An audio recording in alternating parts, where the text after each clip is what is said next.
On today's episode of the podcast, I am talking about how we feel and the investigative work that can be helpful in understanding where those feelings come from and who they actually belong to. Because recently I have committed to my own personal investigative work in a way that I haven't before. And what I've uncovered is that some of these feelings are not actually mine.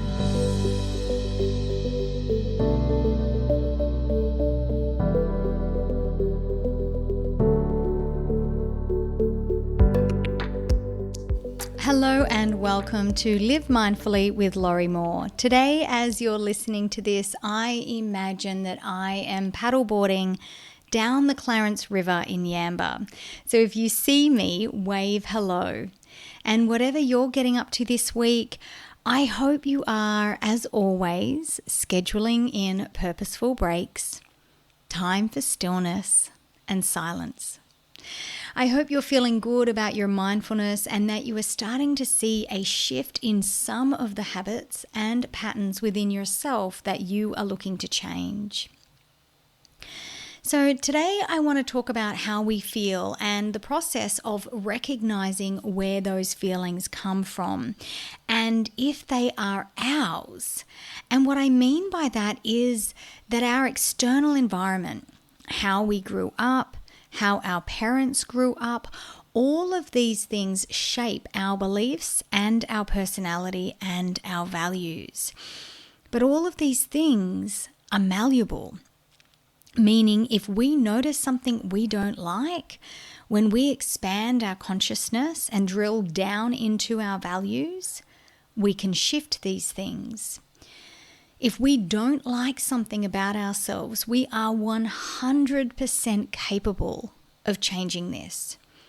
Now, I'm not saying this is easy to do, but what I will say is that without awareness, it is 100% impossible. Everything starts with becoming aware. My good friend, Maya Angelou, she doesn't know who I am, of course, and sadly she is no longer with us, so she will never know who I am, but I do know her. And she says, when we know better, we do better. If we don't know something, if we can't understand something, we can't do better. Knowledge is our superpower. And when you start to spend more time with your nose in your own business, in your own personal business, rather than in books or in other people's business, which tends to be where we love to stick our noses, isn't it? You will start to uncover so much hidden beneath the surface of your own skin.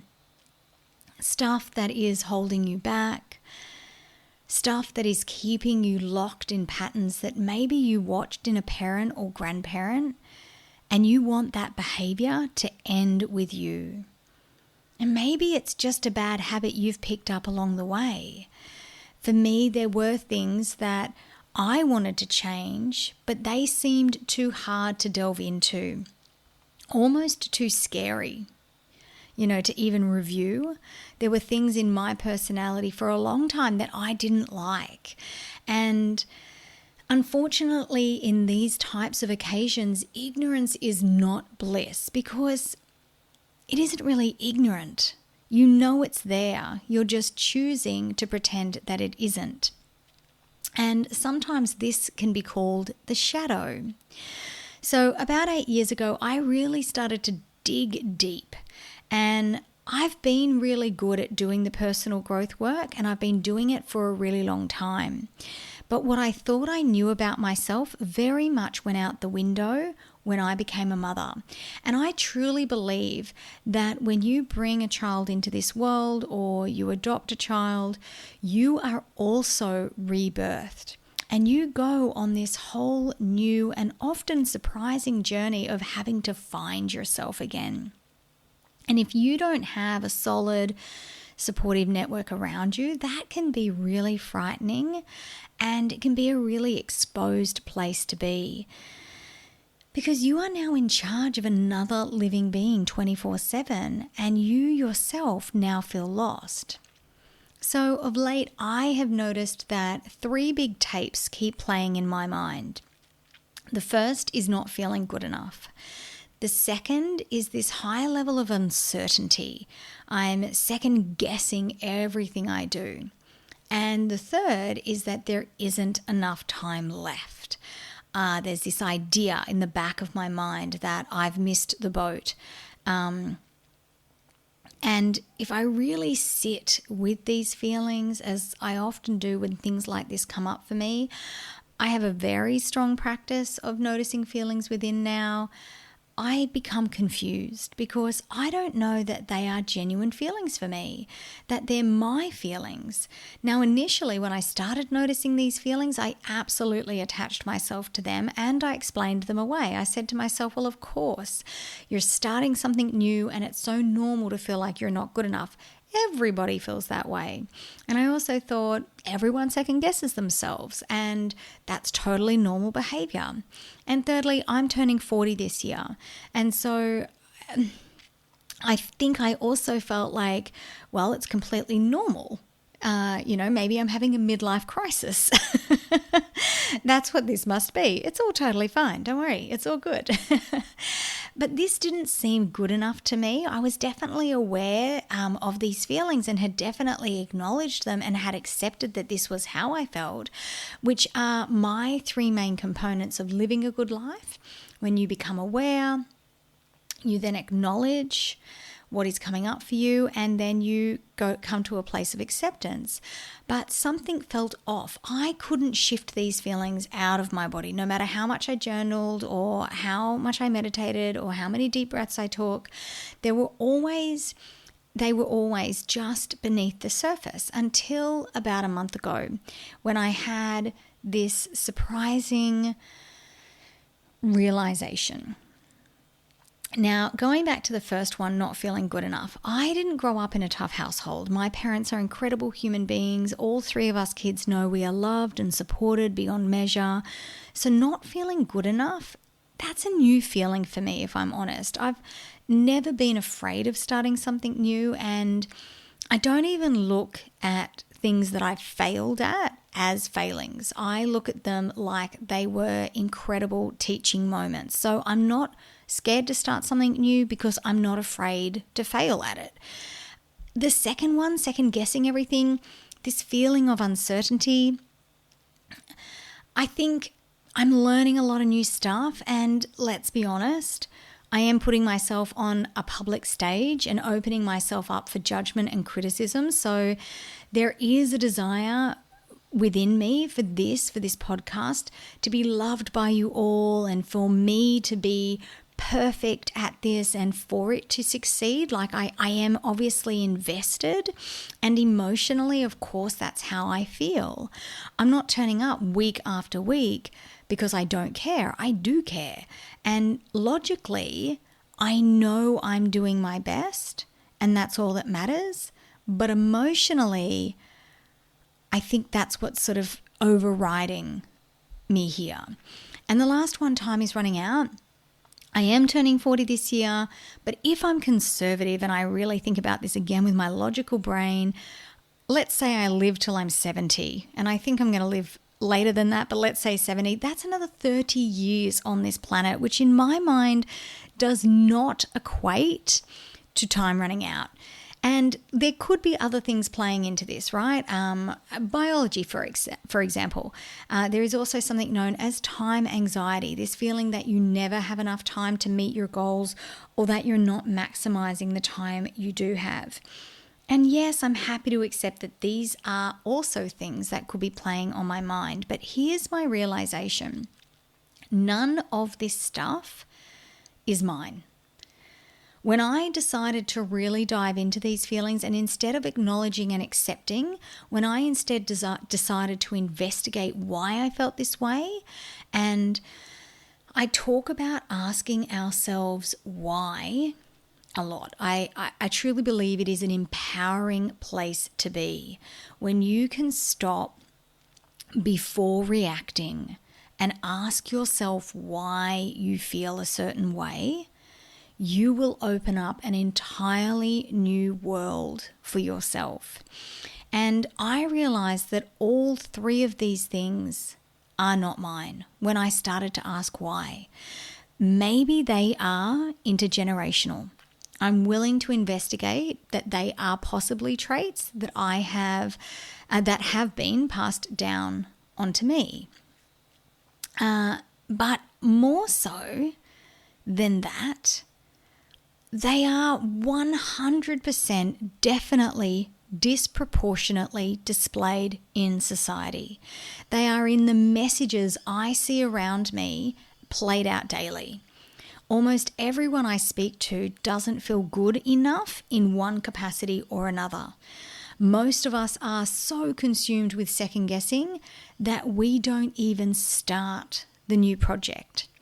And this illusion of time has been making our lives a living hell since it was invented.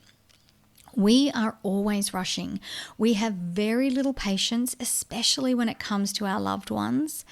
And we are distracted constantly. We do not have time for our own self-care. And when I look at each of these things, I can also see how they play out when my primitive and emotional brain is active. When my logical brain is active, I can rationalize, and quite often those feelings don't exist. But the minute my primitive brain becomes active, because usually I am in a place of high stress, I see these messages play out, and they play out all day long for me. This idea of FOMO, the idea that we're not good enough just as we are. We receive over 40,000 advertising messages a day, and most of them are telling us these things in one way or another. And I am now fully immersed in living life at a slower pace. And again, this is not easy to do. This is not an easy thing for me to do because I haven't moved to the country and now tend to animals and live off the grid. I am still just as busy, if not more so, when I decided to change the way I live my life and move more consciously and more mindfully through each day. Living this slower life simply means that I am choosing to be much kinder to myself, to my husband, and to my children about what we can achieve in a day, in a week, in a month. We live in a society that not only praises but encourages us to abandon ourselves and people please. We live in a society that wants us to have children and raise them like we don't have a job. And our bosses, most of them, want us to prioritize work over family all the time because they are under time pressures too. I read a meme on Ariana Huffington's Instagram account a few weeks back that said 80% of executives say well-being is a top priority, while nearly 90% of workers actually think their work-life balance is getting worse. These time pressures are man-made. They aren't, they don't actually exist. We set impossible deadlines and wonder why we hate our lives. And if you are feeling this same way, I want you to know this stuff isn't yours either. It is something external that has been so ingrained in our way of being that we have adopted it internally. So much so that it is hard to even tell anymore whether it is ours or someone else's. But we have the power to shift that. And we can do that by first starting to look at our lives and recognizing where we might be people pleasing. Starting to look at certain things and saying, am I doing that because I want to? Or do I feel coerced or forced or bribed or guilted into doing this thing? And is this negatively impacting on my life? And let me tell you something, the people that are usually doing this to us are the same people who first and foremost never return the favor. And secondly, they have no problem usually saying no to you or to anybody else. We have to start to get comfortable with saying no to the things that bring us down.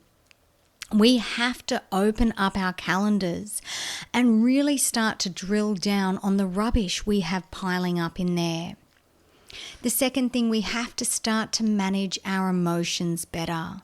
We spend so much of our time invested in the lives and comments of other people, and it's such a waste of our time and energy. One of the things I like to do when I have come across an energy vampire, as I call them, is send that energy back. And all that is a visualization exercise. You can Google energy cleanse or simply close your eyes, put one hand on your heart and the other on your stomach, and visualize that negative energy leaving your body. Another thing that kills these vibes of not feeling good enough or second guessing and of time running out is cultivating practices that give you more time or the illusion of more time. So these things, they thrive in environments where there are limitations on resources and on time. Because when we have scarcity, or even just a scarcity mindset, which was what was happening to me, especially with things like the perception of time, guess which things go out the window first? Your spare time and your self-care. These things for most of us are negotiable, and we consider them to be luxury items. We let go of them in place of rushing and to get on top of things. But here's the clincher. We never actually feel on top of things. So we keep going to bed late and never catching up on that sleep. We skip the massage and tolerate the back pain until it has become unbearable. And here's what I have learnt. Go to bed early and you'll feel better and more on top of things. Get the massage, because nothing zaps your energy like pain. These things, they can't survive when we douse them with a heavy handing of space. When we say, I'm really feeling stressed right now, so I am going to take some time to relax in my day. I'm going to operate purposefully at a slower pace today. I'm going to walk a little slower. I'm going to clear a couple of things out of my calendar. I'm not going to skip my lunch break. I'm also going to spend the first 30 minutes of every morning being still and moving slowly and watching the world around me and not tackling my to-do list straight up. When we start to remind ourselves of the many, many things we have to be grateful for, our loving partner, our beautiful children, our grandchildren, nieces and nephews, our family and friends, the breath in our body, our incredible brains, what we have already accomplished, the sun shining upon our face, beautiful music, the ability to be in nature. When we start to list all the things we are grateful for, we can't stay locked in these negative low vibrations. When we recognize that these things are not ours, it's much easier for us to shift our awareness away from attaching to these things. It's much easier for us to recognize, even if we have been feeling this way for a really long time, that these things are not ours to hold anymore. And we want to live a different way. To recap, check your people pleasing. Really look at your calendar and remove the rubbish. Manage your emotions better. And if you need help with that, go back and listen to my podcast titled Do the Work, It's Worth It. Send negative energy back to its original source. Start to do things more slowly. Get the massage, take the lunch break, go to bed early. Spend the first 30 minutes of every day taking it slow. Really allow yourself to wake up before you start all the doing. We all know this and it's been said 1,000 times, but notice the things in your life that bring you joy. Allow those feelings of gratitude and thanks to wash over you at least once a day. Let's end today's podcast with a deep breath in and sigh it out. Relax the shoulders down. Thank you so much for joining me. Take some time today to think about the words I've spoken. Notice what is coming up for you, what has resonated, what hasn't. Maybe listen to the podcast again. There was a lot of content and abstract thoughts, so I appreciate you maybe walking away feeling like you need some more clarity. Send me a DM on Instagram or Facebook and let me know what came up for you. And if this episode didn't resonate, that's okay. Let it go. Perhaps this one wasn't for you. I wish you a great week full of stillness and aha moments and deeper investigative work into your own soul. Until next week, take good care of yourself.